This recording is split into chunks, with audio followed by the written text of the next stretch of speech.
Hello everyone, it's your host, your friend, your boy, Jet Black, the one and only, here with another exciting video. And in this video, I'm going to be playing some AI Dungeon 2.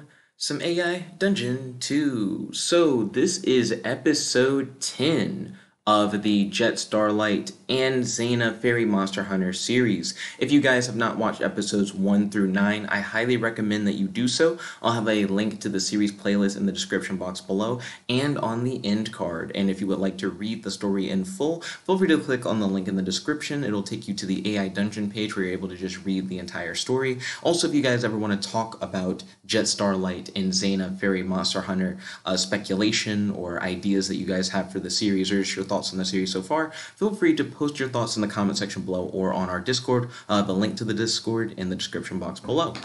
So without further ado, let's hop right in. I'm going to start by reading off the first action, well, not the first action, but the last action from the last episode. Real quick, I'm making sure, yeah, it is episode 10. I was trying to double check to make sure we were on episode 10. Okay, so let's hop right in. You say goodnight to Camille, Zana, Eliza, and Rose before going to sleep at the inn. You have reached the good ending and successfully freed all of your slave children. That last line was a little weird, but that doesn't really matter. So what I'm going to do now is I'm going to wake up and I'm going to ask Kamid. Kamid is a character that got introduced at the very end of the last episode, who's like the inn's cook. I'm going to ask Kamid to prepare breakfast for the Monster Hunter Guild.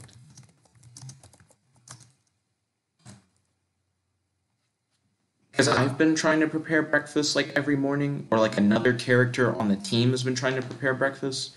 I feel like we might as well just ask Kamid to prepare breakfast. Let's see, he's asking me how the AI is doing, but like we just started, so I'm not going to actually like respond to that yet. You wake up and find Kamid already busy cooking a large breakfast for the Monster Hunter Guild. You go into the kitchen and find Zana, Eliza, Rose, and Camille eating breakfast with you. The Monster Hunter Guild is coming for breakfast? Why didn't you wake me? Okay. I'm going to sit down and enjoy breakfast with your fellow guild members.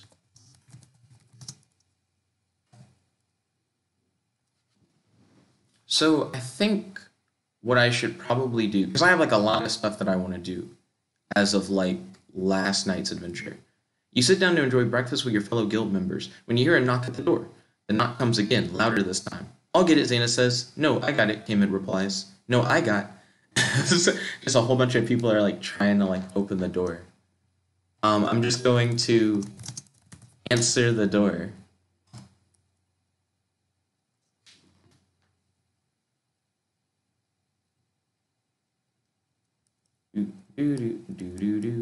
We're closed, Kamid shouts.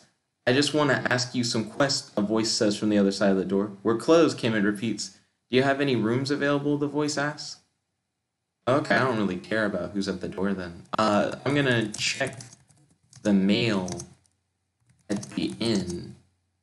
Well, I guess I'm gonna like check your mail to see if the Monster Awareness Division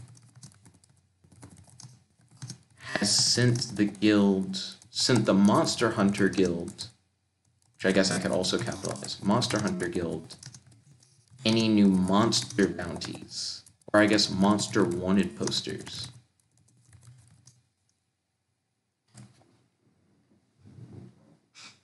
Because if they just sent us the monster wanted posters, that'd be pretty great. We keep going directly to the Monster Awareness Division, but I'd rather not.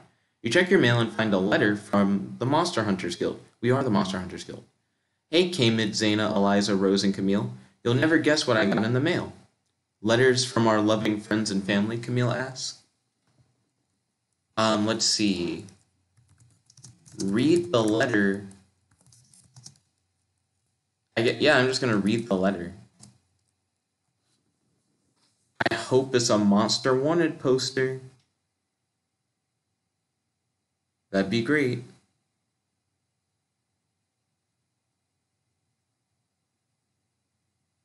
Ooh, Sloden. That actually makes me curious. Dear Monster Hunter, I'm writing to inform you that the bounty on the Harbinger of Night's Tentacles has been raised to 100,000 gold pieces. The creature has been linked to several disappearances, but most importantly, it was seen feeding on a group of missing children. Interesting.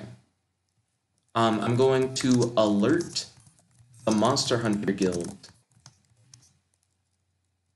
that we have received a new Monster Wanted poster in the mail.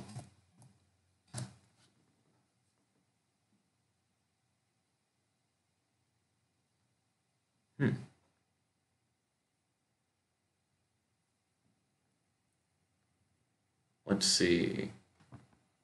So now I'm going to update the story summary. You and the Monster Hunter Guild are enjoying breakfast at the inn. You have received a Monster Wanted poster in the mail.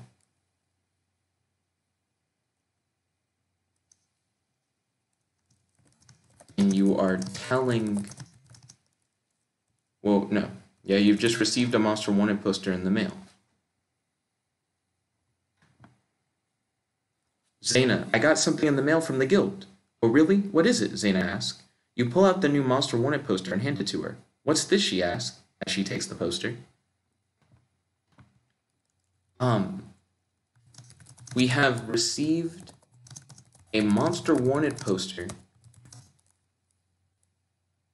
We have received a Monster Wanted poster about the Harbinger of Nights. I've never heard of this creature before, but it has a large bounty on its head.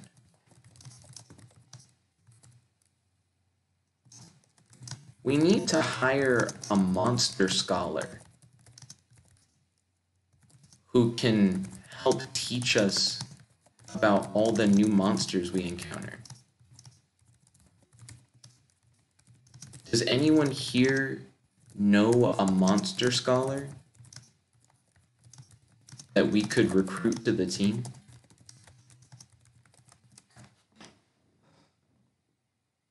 Yeah, like if we just had a monster scholar, whenever we would learn about a new monster, we could just talk to the scholar.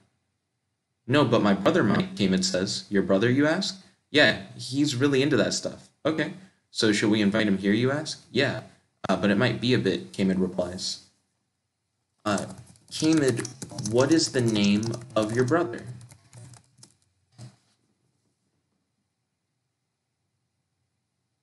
Ooh. This is pretty cool. I'm glad that he's just like, I know a guy. His name is Kamen too. Wait, isn't that confusing? It's not that bad. He's usually called Big Kamen, and I'm usually called Kamen. Why is he called Big? Zana asks. I feel like that's a good way for the story to go in a weird direction. Zana, could you teleport Big Kamen here so that we can recruit him to join the Monster Hunter Guild?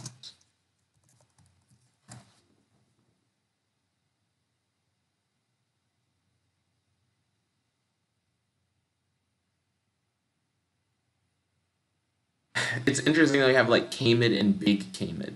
Yeah, sure, Zana answers. Thank you, you reply. Zana casts a spell and in a few seconds, Big Kamen stands before you all. Thanks for calling me, Zana. I was taking a nap, Big Kamen says. Okay. Big Kamen, would you like to join the Monster Hunter Guild and act as our monster scholar?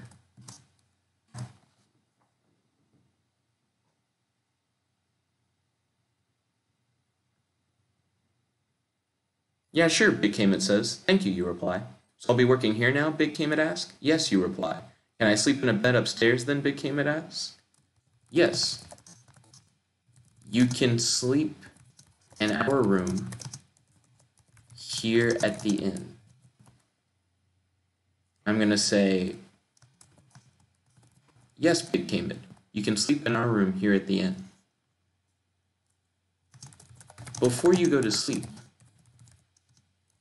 well, I guess before you go back to sleep,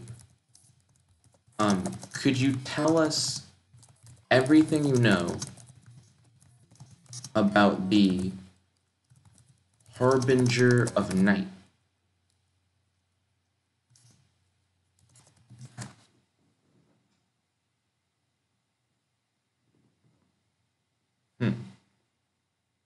I'm glad that we have a cook and a monster scholar. I sure can, Big Cayman said, smiling. Thank you, Yusei. You all sit down and get comfortable, as Big Cayman begins to tell you all about the Harbinger of Night. Let's see, I'm going to take notes on what Big Cayman says about the Harbinger of Night. You make sure to write down where the monster likes to stay. Well, it's like you make sure to write down where the monster is commonly sighted,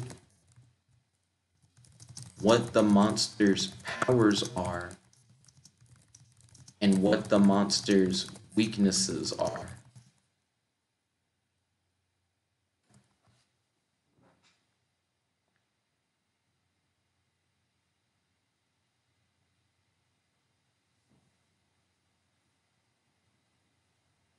Let's see. Real quick before I update the story summary, let me read what happened. After Big Cayman is finished, you thank him for the information and tell him that you are all going to bed. Big Cayman goes upstairs to sleep as you go outside and fly into the sky on your broomstick. You then hover over to Zana. Interesting, I now have a flying broomstick for some reason. But that's pretty cool. Okay. You and the Monster Hunter Guild have just received a new monster wanted poster. You are all about to go hunt down a monster called the Harbinger of Night.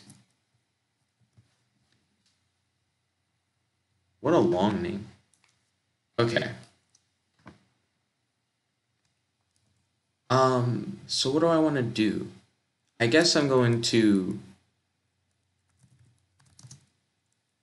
check your notes to recall where the Harbinger of Night is normally sighted. Or commonly sighted.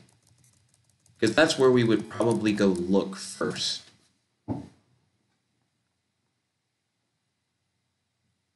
I'm glad that I took notes. Excuse me. The Harbinger of Night is commonly sighted in the swamps of Nayland. You make a note of this as you realize that you need to visit the swamps of Nayland. You then go back inside and go to sleep. Okay. I'm going to wake up and check your notes to recall what the powers of the Harbinger of Night are.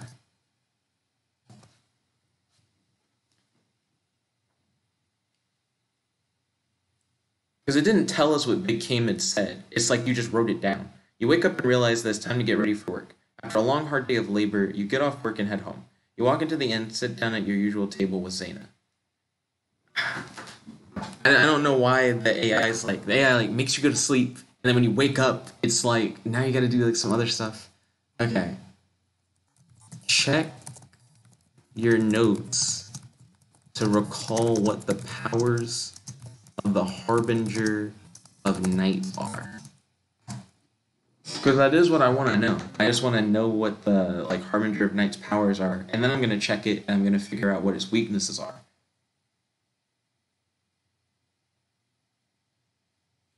So it looped.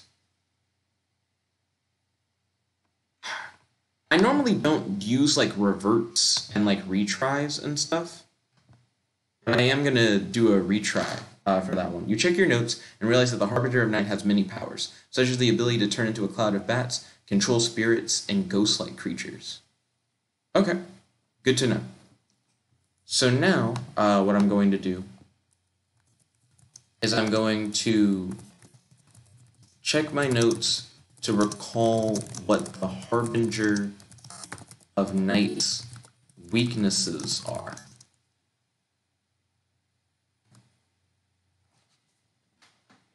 Once I have all that information, I should be able to just hunt down the Harbinger of Night fairly easily. The Harbinger of Night is weak against sunlight and fire. It also has a strong aversion to silver, all kinds of undead creatures, and elevated places. The next day, you get Big Kamid and Zana. Okay. I'm going to gather... Well, yeah. I'm going to gather up all the members of the Monster Hunter Guild.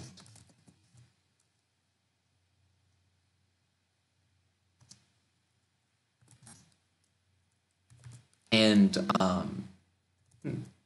gather up all the members of the Monster Hunter Guild and tell them,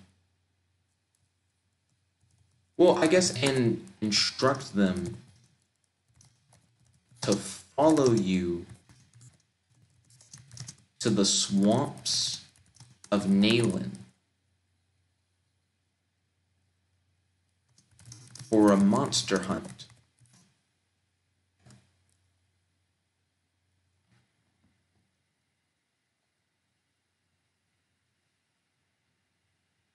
The following day, you wake everyone up and tell them that it's time to hunt the creature.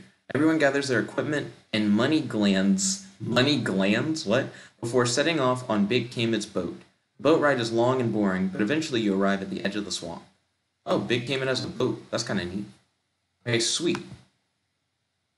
So, I'm going to use hydrokinesis to create water weapons for every member of the guild,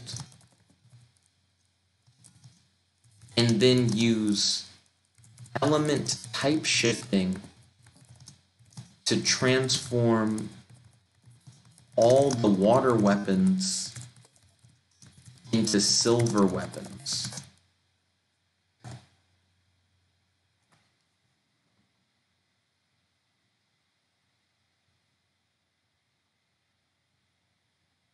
You begin using your powers to transform all the water weapons in the armory into silver weapons. After about an hour, you are finished. You wait a little while longer and then hold a meeting. Okay. Give every member of the guild, of the Monster Hunter Guild, a silver weapon and inform them that the Harbinger of Night is hurt by silver. Like it's weak against silver.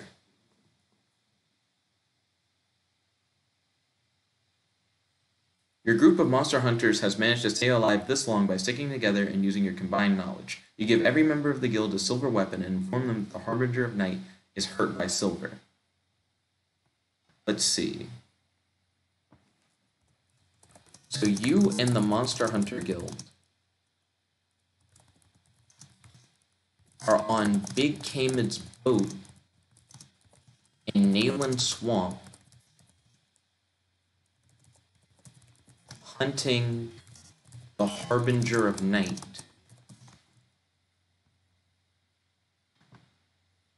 Cool.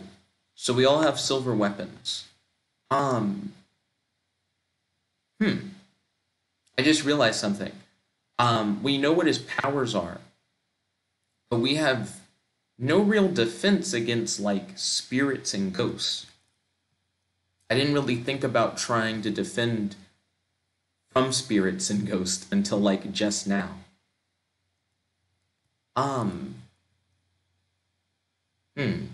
That does seem like it might be a legitimate problem. Ask the members of the Monster Hunter Guild if anyone knows how to defend against spirits and ghosts.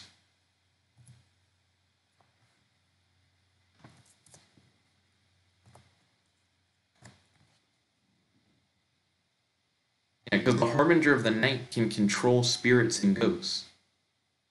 Zana raises her hand and informs everyone that she read a book about the ancient religion of Zoroastrianism. Okay. You ask Zana how the Monster Hunter Guild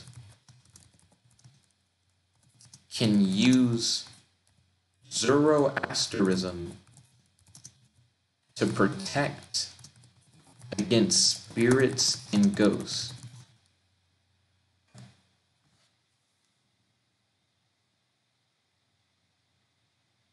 Because that should help us against the Harbinger of Night. Zana explains that the followers of Zoroaster dispose of their dead by leaving them in high mountains, exposing them to the elements and wildlife. Mountains are often believed to be portals to the afterlife or other dimensions. Okay. Ask Zana if you could use your ability to create small mountains through element type shifting to help fend off ghosts and spirits.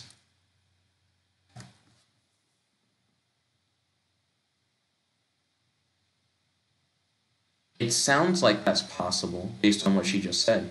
Zana thinks about it and concludes that it would be very difficult to drag a dead body up a mountain, let alone a mountain that is far from town. And then it says you decide to send Zana. I'm gonna get rid of the you decide to send Zana part. I'm not sending Zana anywhere. Okay. So I'm going to use elemental type shifting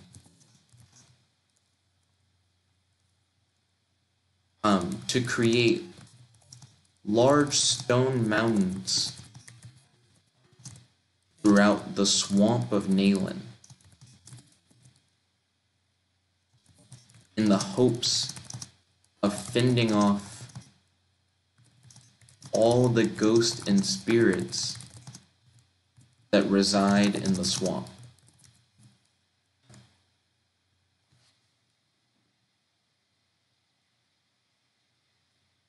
You use your elemental abilities to raise several mountains in the swamp. The ghosts and spirits make angry moaning noises at you but cannot get to you because you're on a large mountain miles away from them. Okay. Thank Zana for her information and inform the team that creating mountains in the swamp has successfully protected them from ghosts and spirits.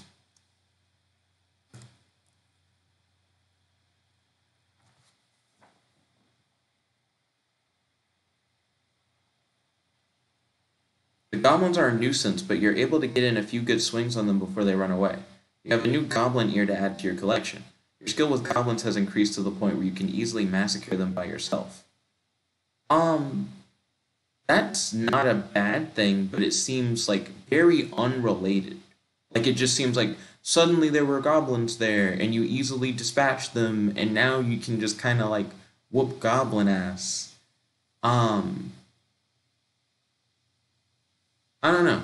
Retry that one. It wasn't bad, but I want to see like you thank Zana for her information and tell the team that creating mountains in the swamp has successfully protected them from ghosts and spirits. The whole team applauds Zana. They're all like, yeah, Zana. Good work. I didn't mind the goblin thing, but the goblin thing seemed a little more random. Okay. So now that that's worked out, I'm trying to figure out something else.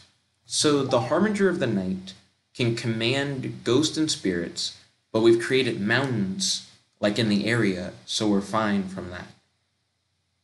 The Harbinger of Night can become like a cloud of bats. That might be difficult to deal with. Maybe not though. Like now, if all we have to deal with are like tentacles of the Harbinger of the Night, and the fact that it can turn into bats, I think we can handle bats. Like bats aren't like a big issue, and I think we could potentially handle tentacles. Like tentacles sound like they'd be fine too. Okay. So I'm essentially going to inform the Monster Hunter Guild that the Harbinger of Night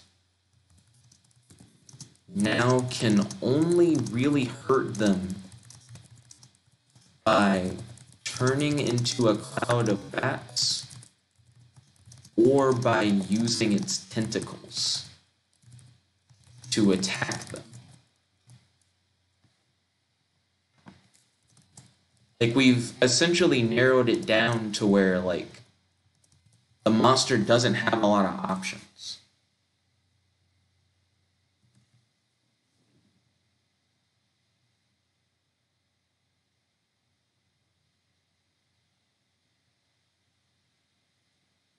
You inform the Monster Hunter Guild that the Harbinger of Night now can only hurt them by turning into a cloud of bats or by using its tentacles to attack them.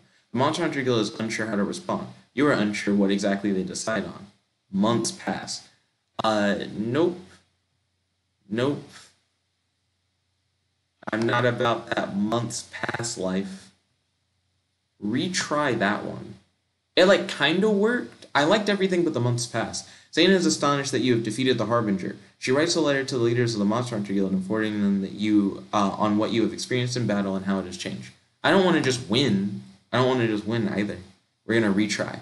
The next day, you send a team of Monster Hunter members to the headquarters of the guild to assassinate them in their sleep. The assassins make their way through the secret entrance and start silently bump off many of guild members sleeping around large banquet table. Nope. Retry that one as well. I just want to let them know that we're, like, relatively safe, but still not out of hot water.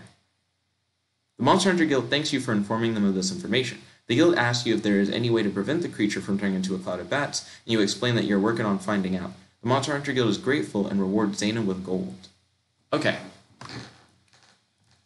That is a good question. I don't know how to, like, prevent something from shape-shifting, but that actually seems like a good, like, next step. Like, I'm glad that they brought that up. So I'm gonna ask your fellow Monster Hunter Guild members if anyone knows how to stop a monster from shape-shifting. Because if we can stop the Harbinger of Night from shape-shifting, that'd be even better. Because then it couldn't even, like, turn into bats. It would just be a tentacle thing. Soon you find a way to stop the Harbinger of Night from shapeshifting into a cloud of bats or tentacles, and involves keeping its head away from the heads of other creatures. Interesting. So it's like, oh, how the hell are we going to do that? That's actually, like, a really interesting concept. It's like, I have the power to shapeshift, but I can only shapeshift if my head is within a certain proximity of another creature's head. I kind of like that. That's so, like, specific. So, okay, cool.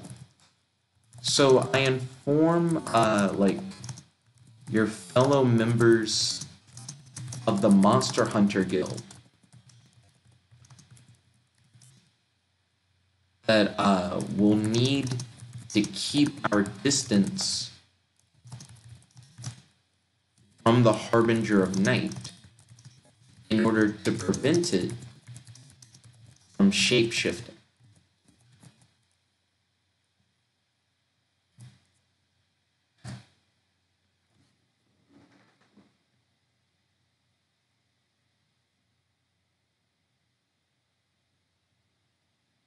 You tell your fellow members of the Monster Hunter Guild that we'll need to keep your distance from the Harbinger of Night in order to prevent it from shapeshifting. The whole team applauds Zana. You continue your mission. Okay, cool. Fair. command Zana to teleport the Harbinger of Night to your location so that the team can surround the creature and attack it at a distance.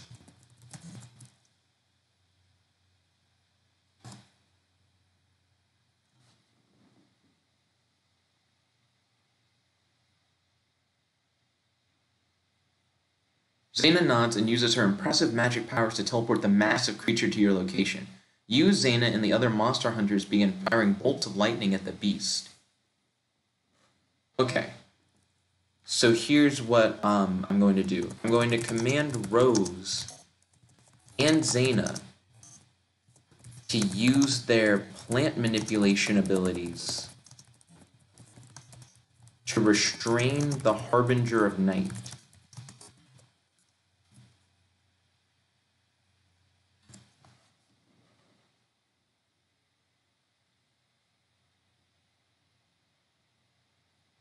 Rose and Zana both use their powers to restrain the beast. You and the other monster hunters use your lightning magic to fry the beast's innards. It lets out a massive roar, falls to the ground, and dies. Okay. So I'm going to command Zana to teleport I guess not. I guess I should first congratulate the team on a job well done.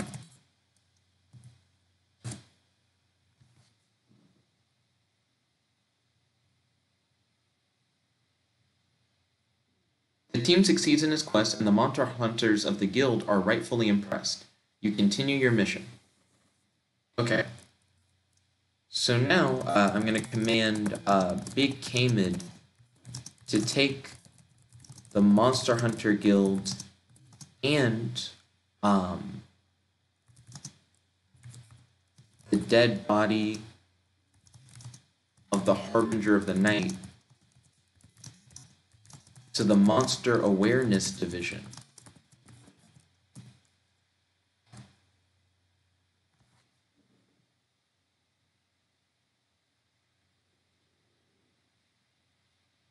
You hand over the massive body of the dead monster to the Monster Awareness Division. Wow, look at the size of it, an employee says. It's a good thing there aren't many of these things. Let's see. You and the Monster Hunter Guild are claiming the bounty on the Harbinger of the Night.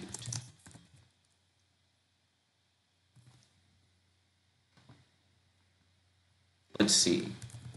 I'm going to request that the Monster Awareness Division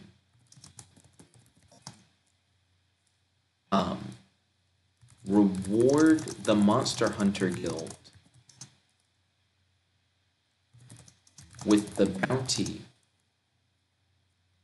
Well, no, I'm just going to, claim the bounty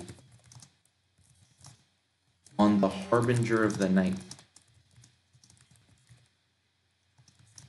And then split the bounty with the Monster Hunter Guild members.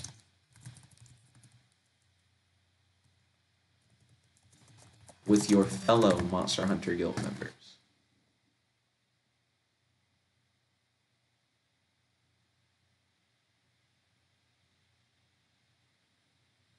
The team succeeds in its quest, and the beast's head is brought back to the Monster Awareness Division. Wow, look at the size of it, an employee says. It's a good thing there aren't many of these things. I'm going to retry that. We're already there. We're just going to claim it. Zana, Rose, and Big K-Mid are happy to split the bounty with you. You return to your home. You are awarded the Hero of the Year medal. The rest of your life is celebrated and you enjoy a lavish retirement. You eventually die peacefully in bed at the age of 65. Retry? I like that it tried to be you get the Hero of the Year medal. I don't like that it's you live a lavish retirement. I think the one thing I didn't like the most out of that, other than the last line, is that it didn't even name all the members of the guild. It didn't name Camille. It didn't name Eliza. You split the money with your fellow monster hunters. You consider using the money to pay for more lessons with Zana. Lessons with Zana. That actually is an interesting concept, like the idea that I've been like training with Zana in some way. Let's see. I know what I want to do now. So I'm going to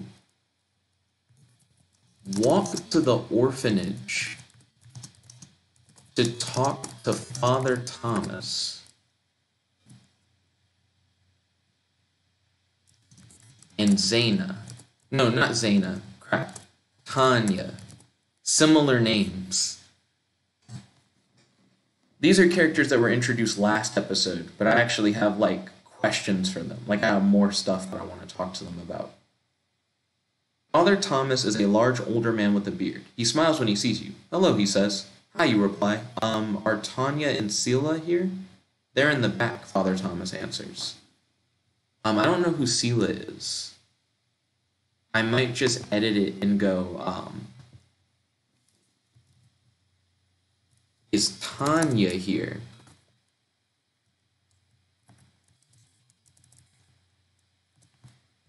And then instead of they're in the back, Father Tomas would be like, she's in the back.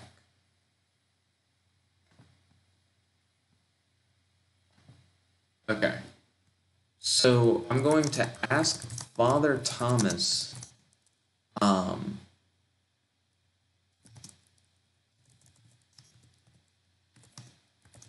what it means to be. I guess I need to like inform Father Tomas that you believe that you are a guardian angel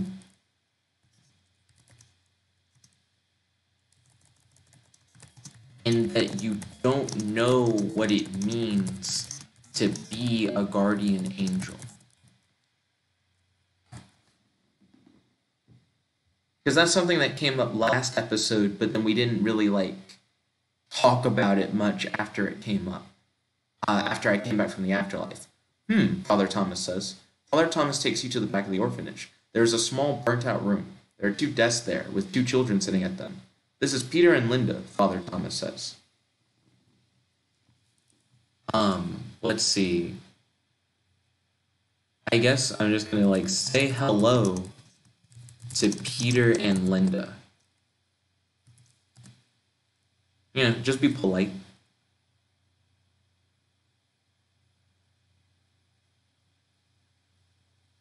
Hello, Peter and Linda say in unison.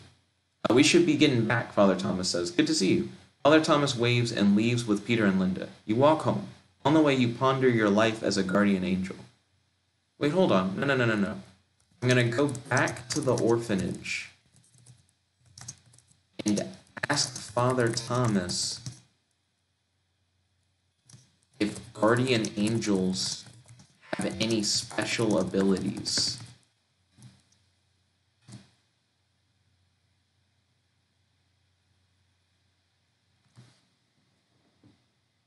I want to know, like, if I have powers. Retry, because it kind of it just repeated what it said earlier. Yes, Father Tomas says. They can heal wounds with their tears, walk on water, turn into any animal, calm storms, and feed thousands from a small piece of bread. Really, you say? No, Father Tomas says with a smile. Okay. You ask Father Tomas to tell you what powers guardian angels actually have.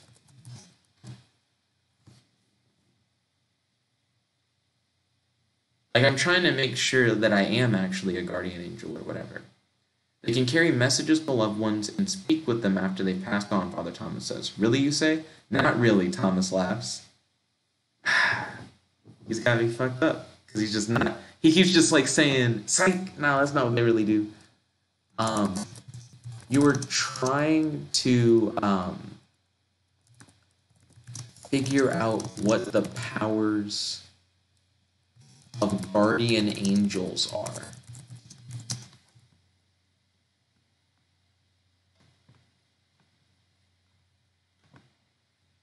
let's see.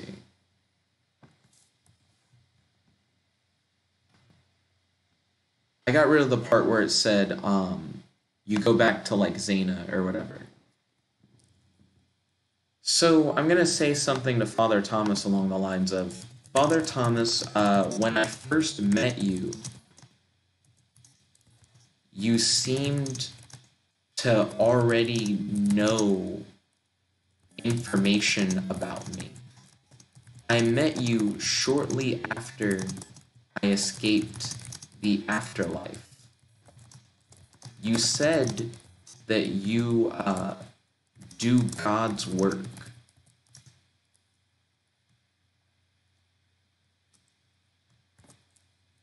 If I am a guardian angel now,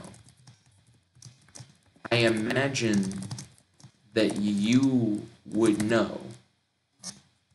Am I a guardian angel?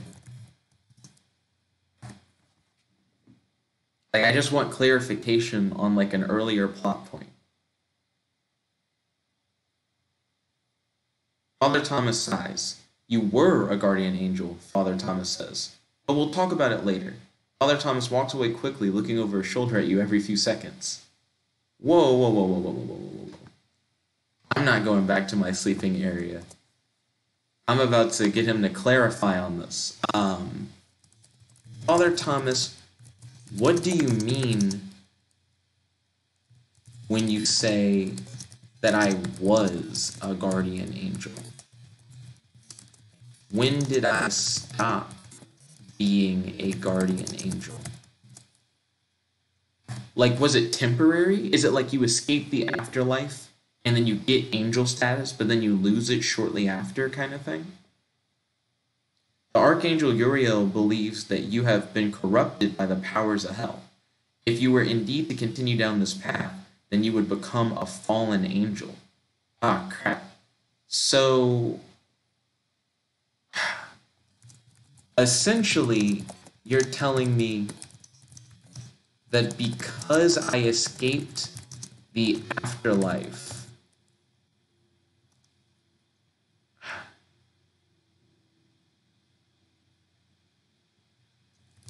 that I am now turning into a demon?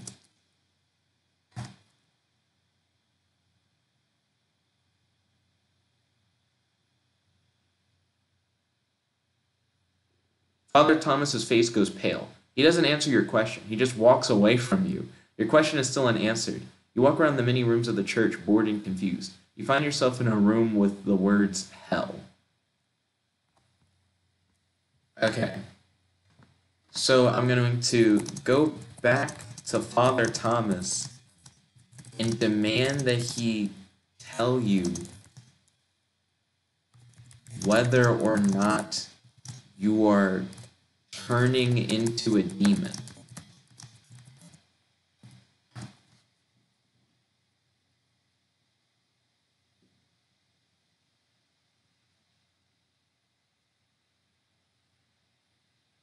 You find Father Tomas speaking to several cloaked figures. He nods curtly at you. The Gorgon has been found, he says grumly. It is in the lair of a vampire count. We must act immediately. Whoa, what?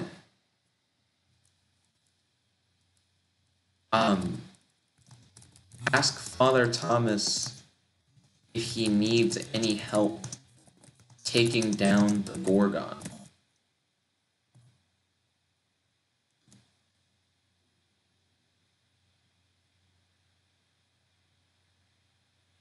Ah, man.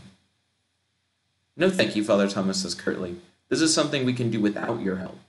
Father Tomas walks ahead of you and leaves the church. You follow him closely. You reach the forest and find yourself face to face with a black hooded figure.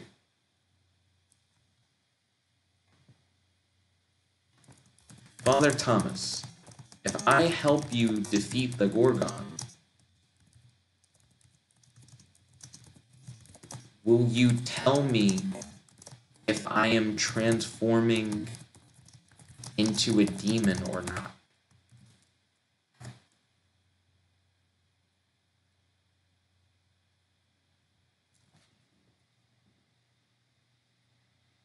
Yes, Father Thomas says, looking puzzled. But I don't... Perfect, you say, cutting him off. Father Thomas leads you to a cave in the forest. You're about to enter. Let's see. You and Father Thomas are in the forest hunting a gorgon. Father Thomas has promised to tell you whether or not you're becoming a demon if you help defeat the gorgon.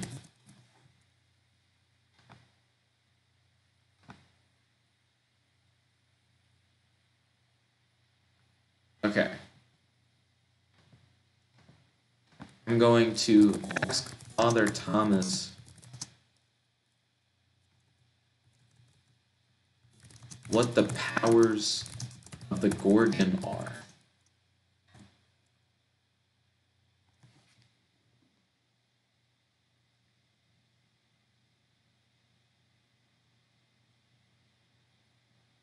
Father Thomas says, we don't know. Father Thomas leads you to a cave in the forest. You're about to enter. Fortiudo die, Father Thomas whispers. The cave entrance appears before you.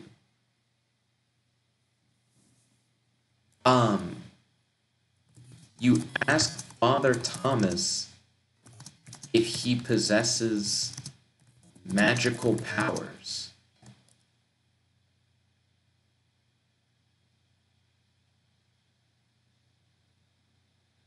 Seems like it. Father Thomas doesn't answer you. Father Thomas leads you to a cave in the forest. It's Lupin. Retry. It's weird because the doesn't answer you is fine. Father Thomas says, yes. He pushes you into the cave's entrance. I'll enter after you, Father Thomas says, just in case. You walk inside the cave. It is dark, with only the light of the moon entering through the cave. Okay.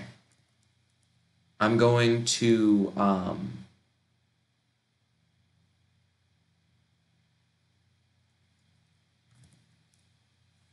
going to use elemental type shifting to fire a massive fire blast into the cave in the hopes of killing the gorgon that lives in the cave.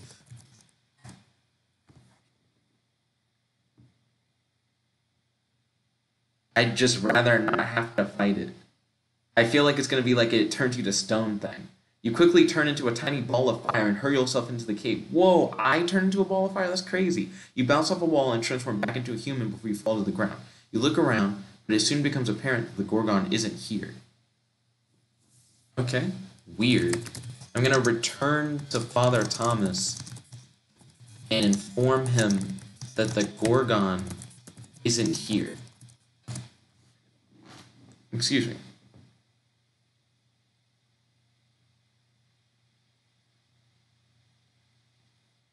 You return to Father Thomas. He looks around and sees that you are right.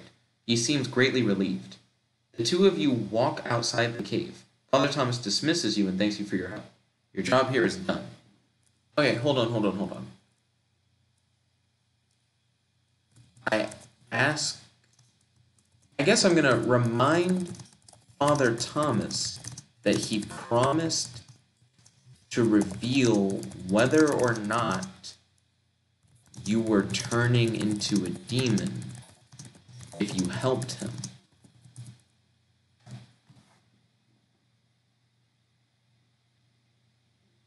And I did help him. You remind Father Thomas that he promised to reveal whether or not you were turning into a demon if you helped him. Ah, yes, Father Thomas says. Well, I'm happy to tell you that you are not turning into a demon. Okay? Hold on, that's interesting. Okay. So if I'm not turning into a demon, then does that mean that I no longer have, then does that mean that I'm still a guardian angel? Or am I just back to normal now?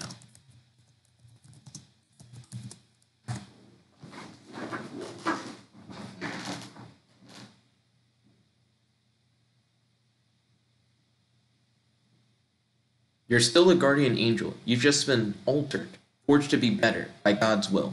There's no way he would ever abandon you. Go in peace, child. Okay, cool.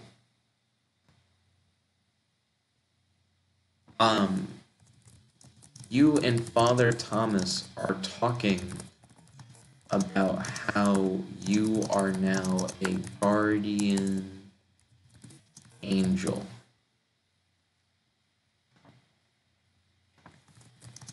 What angel powers do I possess? Trying to figure out, like, what I get for being, like, a guardian angel or whatever. It seems like I was transformed when I escaped the afterlife. I'm just trying to get, like, the details on what that transformation is. You now possess the ability to use elemental air magic. This means you can control and shape the element of air, as well as being able to read a person's thoughts if you touch their head. Okay. I actually already have elemental abilities. But I am glad to hear that I can now read people's minds by touching their heads.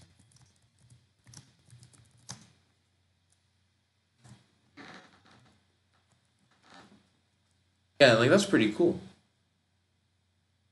Brand new power. That's wonderful. You must be very talented. I should have known that God would find a way to preserve your abilities. But you're right. You do already have elemental abilities. Okay, so now what I'm going to do is ask if Tanya has finished her training to become a witch. Oh wait, I'm on say instead of do. Ask if Tanya has finished her training to become a witch. Tanya was another character that got introduced last episode who was just there, and then we didn't explore her thing any further. So I want to explore her thing further. Tanya has already finished her training. She is a fully fledged witch and ready to brew potions at your request. You look at her in awe, realizing that she's already become the person she's going to grow up to be. Okay, so I'm going to ask Tanya if she would like to join the Monster Hunter Guild as the guild's potion master.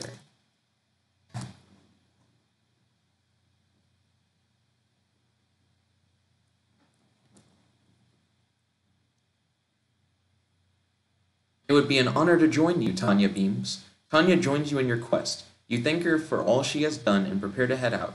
You wonder where the best place to hunt demons is. Okay. I'm going to inform Tanya that she will now be living with the Monster Hunter Guild at the inn.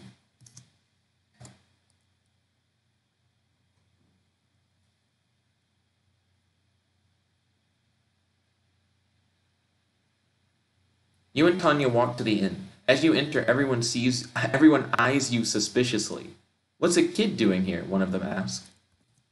Inform the Monster Hunter Guild that you have recruited Tanya to join the guild as the new potions master.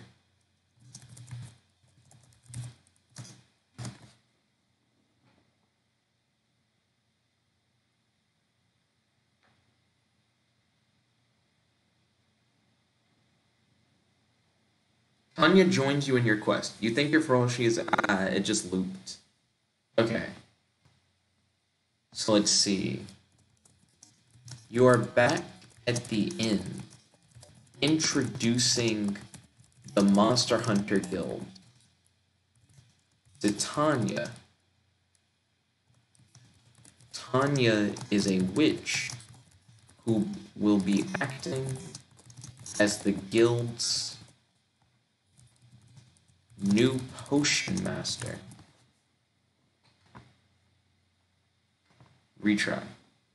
You inform the Monster Hunter Guild that you have recruited Tanya to join the guild as the new potions master. I'm the what master? Tanya asked, confused. You explain that she is to be the new potions master, and will be making healing potions and other types of potions for the guild from now on. I've never made a potion before, Tanya says uncertainly. To which then I'm going to inform your fellow members of the Monster Hunters Guild that Father Tomas has stated that Tanya is now a fully fledged witch capable of making any potion.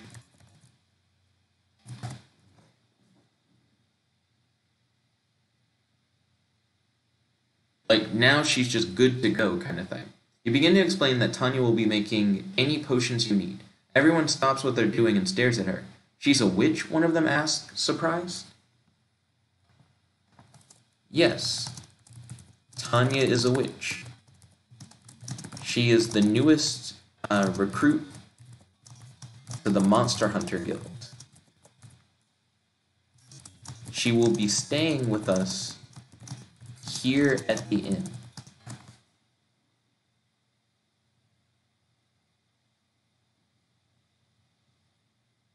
She actually had formal training, which is interesting. A lot of the other people just kind of are magical creatures. Well, all right, one of the members says uncertainly. You see the red-haired girl from before looking at you suspiciously. Which cot is Tanya to sleep in, she asked. Is she old enough to be staying here without a parent? Oh, that actually is like an interesting point. Tanya was an orphan before. So now I suppose that the Monster Hunter Guild is her new family.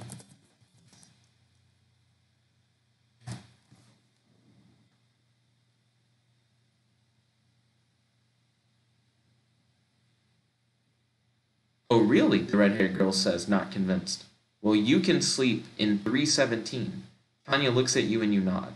She thanks the red-haired girl and takes her bag over to 317. You follow her. Okay. I hope you... Well, anyways. I guess I'm just going to... Yeah, like, it seems like she's here. Tanya, let me know if you have any questions about the guild. I'd be more than happy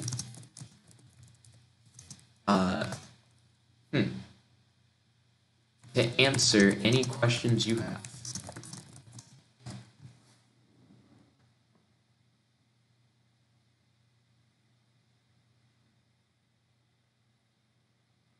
Thanks, Tom, Tanya says. I just want to say thanks for everything you've done for me. You could have easily left me to the bandits. So, that almost was fine. I'm going to refresh it. Why is everyone so shocked I'm a witch? Tanya asked, confused. Witches are very rare, you explain. Most magical beings I've encountered have been born with magic. It is fascinating that you have learned magic.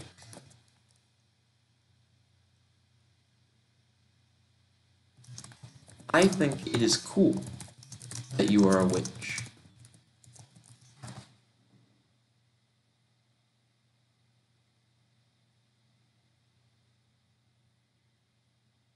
Tanya smiles awkwardly and takes her bag into the room. You go to your own room. Later, you fall asleep after a long, eventful day. Okay, I guess we're going to end it there. I actually was going to try and do one more, I guess a couple more things. Because I'm trying to, like, get all these people who have, like, skills and have them join the guild.